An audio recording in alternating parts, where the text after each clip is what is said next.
All right, and welcome. We're in Oakland, Alabama, here at Oakland High School, and we're talking competitive spirit this week. Your Wildcats go on the road to Winterboro. It's another episode of Go Wildcats with head coach Ryan Hall.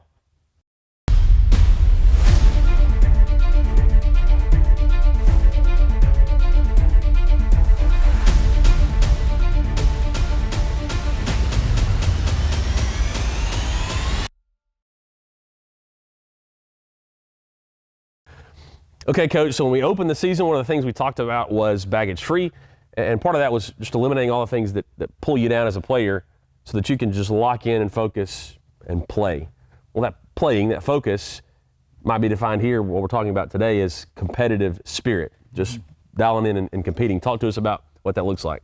Yeah, we definitely, there's definitely a tie in between baggage free but you can't go out and compete at the highest level when you're carrying that baggage into the game. And, you know, I think I use the term, and I try to use it with the players, but losing yourself in the game where you don't have anything to hold you back. You're just competing with all you got. You don't have to worry about result. You don't have to worry about just being a true competitor. And I think that's a mentality that comes from, you know, it doesn't matter where we play, none of that matters. All I want is the opportunity to go out and engage in that competition, that conflict between me and somebody else, and let's see who's the better guy. And sometimes I'm going to win, sometimes I'm going to lose, but you can guarantee that as a competitor that you're going to get my best shot. And so we're always pushing that message to our players. And there's a movie called The Town. I've never seen the movie, but I've seen this clip, and I thought it really defined how we wanted to create the mentality in our players. And it's Ben Affleck, and he's kind of had a rough upbringing. He's a rough guy. He meets this girl, kind of cleans his life up. Something happens. I mean, he goes back to those rough friends he grew up with, and he walks in a room, and he tells one of them, he says, I can't tell you what we're going to do. I can't tell you where we're going, but it's going to involve hurting some people. I need you. And the response his friend gave was, whose car are we taking? You know, and he didn't ask questions. He didn't say, well, what about this? And what if they don't do that? No. It's just, let's go. And that's kind of the message. It's a rough way to illustrate, but to our players, it doesn't matter who we're playing, where it's at, whether there's a fan in the stand or not. It doesn't matter. Who, when, where, put the ball down, and let's play. It can be in the parking lot. You know, and that's what we want to create, the mindset in our players, and not get caught up in all that other stuff that creates that baggage, that keeps us from getting lost in playing and the joy of competing. Because that's when you can do that, that's where it's really fun. Okay, talk about what they're up against in this kind of culture. So much of life just naturally ends up online, and the currency there is attention. It's not making a difference. It's not doing the right things because they're right. So talk to us about that hurdle that we have to keep addressing. Yeah, no doubt. I say this all the time. The biggest, most addictive thing in our culture today is attention, and people seeking that attention. You know, whether it be, you know, people acting out to get attention because they're not getting it from some other place, or, you know, they're looking in the wrong places for it. But attention is a heck of a drug, and people are seeking that. And so for us, we define it as you're either a competitor or a performer. You know, and in the world of sports and competitive sports, it's not performance to you. It may be to the fans, it may be there's entertainment value to them. But when you're in the arena, you're not trying to perform to get people to be entertained. You're trying to compete to win a game, to play the best you possibly can. Otherwise, it's not competitive sports. There's plenty of opportunities out there in the world for you to go and perform, and they're wonderful. And but in sport, competitive sport, it's about competition. And so we really push that message to our players. You know, number one, competitors expect to win. They train, they put the preparation in. There's the man in the arena that Coach Painter uses with our players all the time. You're the one that did all the training. You go out on the field and reap the reward. It's not the critic who counts, you know, but the performer worries about the critic. Mm-hmm. The competitor doesn't worry at all about the critic. The second thing is you run to the roar. You're fearless. You don't back down because of size you run to the fight, and that's what a competitor does. He expects to win, and he runs to the fight. We say run to the roar. Coach Painter did a great lesson with our players out of 2 Samuel where he talked about Ben and I who went down in a pit and slayed a lion. You know, he literally ran to the roar. And so that's an illustration for our players. Run. Don't be scared. Run to the roar. The competitor don't worry about what people say, what they think. performers do that. And then the last one is the competitor always knows the team comes first. It's always about the team, not my individual awards and this, and I'm performing to get accolades. No, I'm going out and competing so that our team can be successful, because they know that when the team's successful, everybody. I think Zig Ziglar had a great quote when he said, if you do enough for other people, you'll get all that you want back. I'm saying that wrong, but the context of it, you understand. You do enough for others, you'll get in return what you deserve. And so that's our message in terms of being a competitor and a performer. All right, very, very good. Great stuff, not only for the players, but for each of us as we continue to grow in those respects. Thank you again for watching. Hope you'll keep watching. Coach will break down some game film for us. We'll also take the time to talk about this past week's game and then look forward to tomorrow night's game on the road at Winterboro.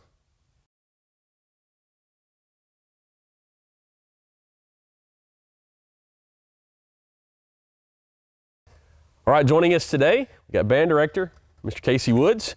Casey, thank you for taking the time to join us today. Let's talk quickly. Talk quickly about your background, how you ended up here, band director. Okay. Well, I'm a 2001 graduate of Oakman High School. Went here my whole life, kindergarten through,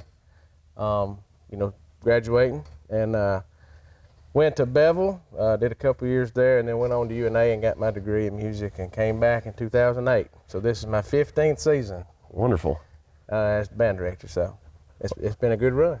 Well, very, very good. Let's talk about now the importance of music, and especially the band program as it connects to the school, and also as it relates to raising and training and helping these young people to become adults when they leave here. Well, I think music's, it's a big part of everybody's life. Mm-hmm. You hear music in the car, on the radio. You hear it at church. You hear it in all different walks of life. And, band here gives kids an opportunity, if they're not involved in sports, and some is involved in sports, have the opportunity to be in band, learn how to play an instrument, and that's something that goes with you, your entire life. You learn how to play something, and it's with you, And I've had many people say, man, I wish I'd learned how to play an instrument. But, anybody at any age can learn, and it's really important here at the school. It's important to our community, with the band. The community wants to see the band on Friday night. Yeah. So, we make sure we strive to make it good in all aspects of it, So it's very important. All right. Yeah. Well, great deal. You contribute a lot to the game night atmosphere, playing in the stands and national anthem, those kind of things. But you also put a lot of work into the halftime show. So quickly give us a rundown into what that looks like for this year. We are doing a show called 80s Blockbusters, and we want to do something fun because last couple of years has been tough, fighting COVID and, different things. And but we want to do something fun that the crowd would enjoy. And we went with, going back to 80s movies. We've got hits from Dirty Dancing, we got hit from Ghostbusters, Back to the Future, and Danger Zone, which Top Gun, just came back out with Maverick. And we thought this would be a good time to do those things. And, we start with Danger Zone from Top Gun, and then we go into Power of Love from Back to the Future, which runs into Ghostbusters. And then we end with I've Had the Time of My Life from Dirty Dancing. So it's been I think the crowd's enjoyed it, It's been a kind of a crowd pleaser, I guess you'd say, sure. So far. Absolutely, and you already have the entire show out on the field, which is great. The entire show is on. Yep. We performed it total from top to bottom this past Friday, so it'll be on there from now on. That's very, very good. I know not every band can say that, and it's always a big kind of moment to get to when you get the entire show out there. So that's great, fantastic. It takes a lot of time. Yeah, that's right. A lot of time and work. So. That's right. Very, very good. Let's now talk about any opportunities to come see the band perform that you'd like for us to know about, contests, things like that coming up. Well, this Thursday, the 22nd, September 22nd, Night of Bands is at Jasper High School, 6:30. So that'd be tonight as this airs. Tonight.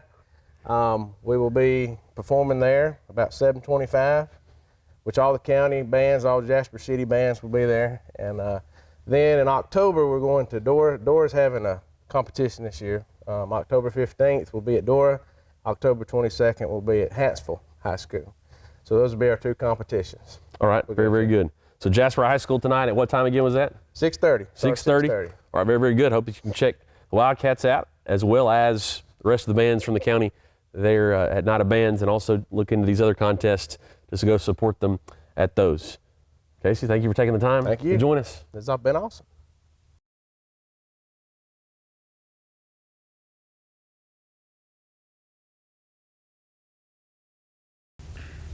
We got 10 clips here from Friday night's game against Carbon Hill, 35-20 win, which pushed us to 3-0 in the region and 3-2 overall. It was a really good night. We fought through some adversity and kind of came out the other side better for it, I think. This is our first touchdown here in the first quarter. We're running a little naked play, so we're going to fake the counter play. You can see the guards pulling, and we faked the little handoff to the wingback coming back. So we're looking in the flat first to number 4. He's covered. Rick Johnson should be running a corner back there in the back corner. Trace comes all the way back to his third read and gives Luke a chance to go up high and just high point the ball and make a play on the naked play. So it was a big touchdown right there on 3rd and 3 down inside the red zone. This is a defensive play here, and I thought they're in the wishbone here trying to just kind of pound us a little bit, but we do a good job of rallying to the ball. You see Logan Tarvin right here force it back inside a little bit. He doesn't get it forced back like we really wanted to, but at least he slowed the back down, gave us a chance to go. Chris Eckroth makes contact, and then you're just going to see a bunch of white blue jerseys flying around to the football. He's a tough back to get down. I'd like to see us get him down a little sooner than that, but we rally to the ball and get him tackled there for a loss. Here is kind of the play of the game to me. This is in the second half, and we're punting the football here on 4th and about 10 is what it ended up being with a penalty there, or a negative play that set us back.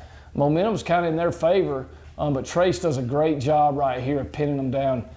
He gets the punt off tight. Chris Eckroth does a great job of hustling down and just downing that ball right there inside the 2-yard line. That was a big deal right there. We end up getting the safety a few plays later here where they mishandled the snap, okay, and that put us up 9-6, and that was a big play in the game right there. The punt, which led to this safety, and then we get the ball back here and drive it down, and here's on our weak side sweep.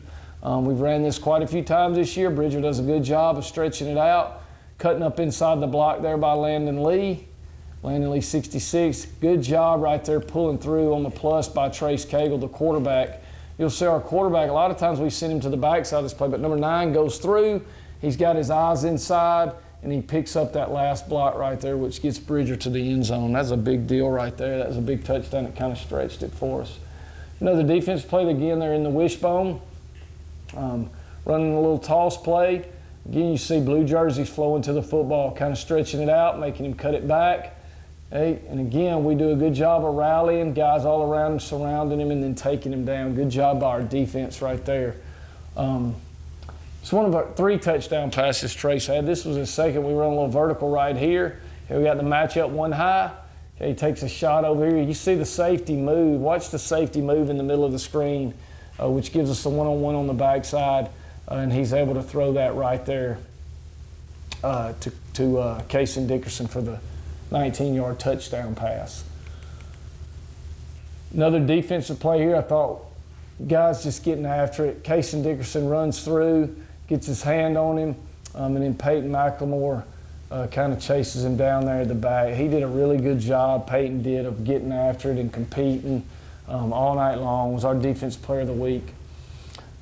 Another touchdown here, run a little corner route by the slot receiver. Trace does a good job, 1, 2, 3 on rhythm, gets the ball out. Could have been out a little sooner, but Rick does a good job of settling and making the catch and then breaking the tackle and getting in the end zone. Okay, so that put us up there 29-6. You can see there in the fourth quarter with about 8 minutes to go, kind of stretched the lead. And this was our final touchdown here. Rick Johnson on the sweep. He does a good job of getting that block right. Watch Peyton McLemore get out front right there. Rick does a good job of hogging the guard, just putting his hand on the guard. Okay, guy falls down. Rick breaks the arm tackle. And then it's just a foot race to the end zone. Again, another big touchdown to stretch the lead back out. Here's our that's back to our first play. So those were the cut-ups from Friday night. Just a good job of weathering the storm by our team, and I thought our defense played again for the 3rd week in a row. They played really fantastic, and our players of the weekend were offensively Rick Johnson, defensively Peyton McLemore, and then do the work was our kicker Brady Jones.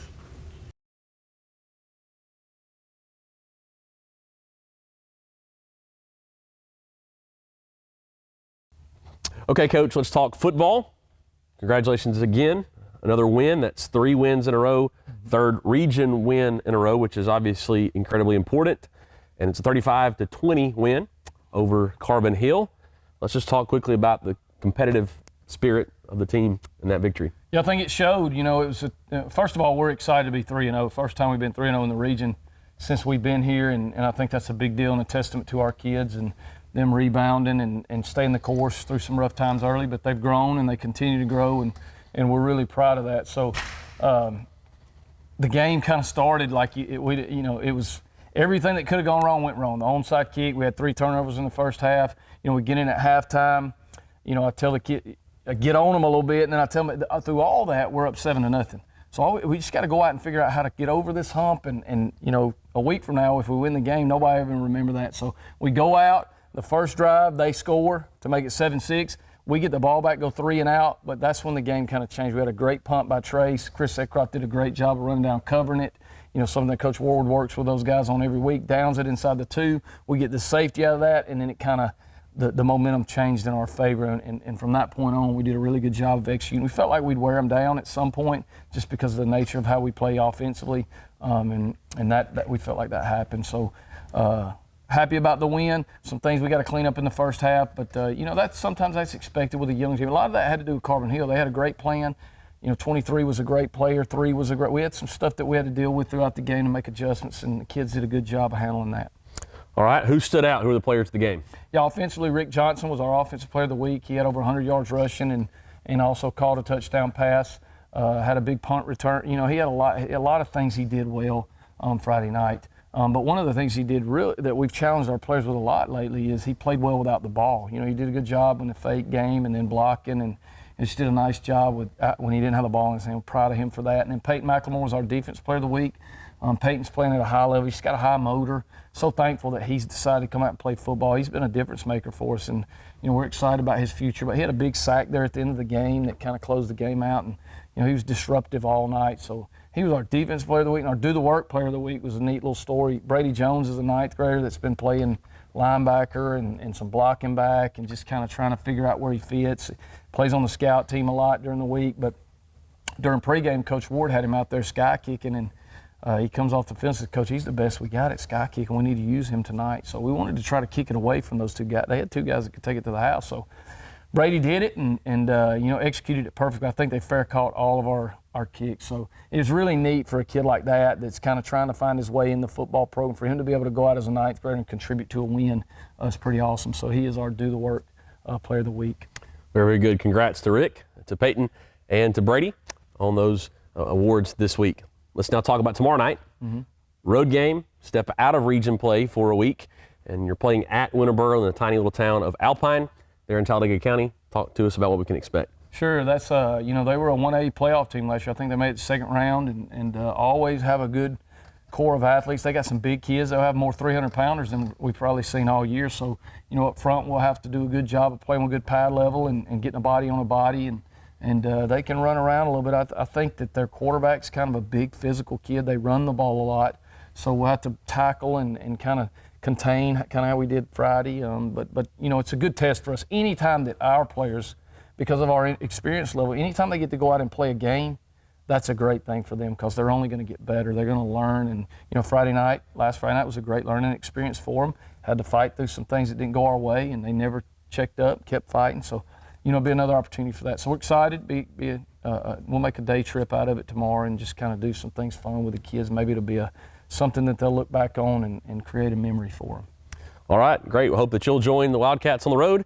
They're at Winterboro, 7 o'clock kick, and hope that you'll be there to cheer them on. Coach, final words? Yeah, I just want to say thank you to all those that support us. We have so many people that are involved in Friday night, our band, our cheerleaders, the fans, the people that work the chains. There's so many people that do so many things. And we don't tell you enough how much we appreciate you because that's what makes high school football special is all the people involved. And so thank you for that, and go Wildcats.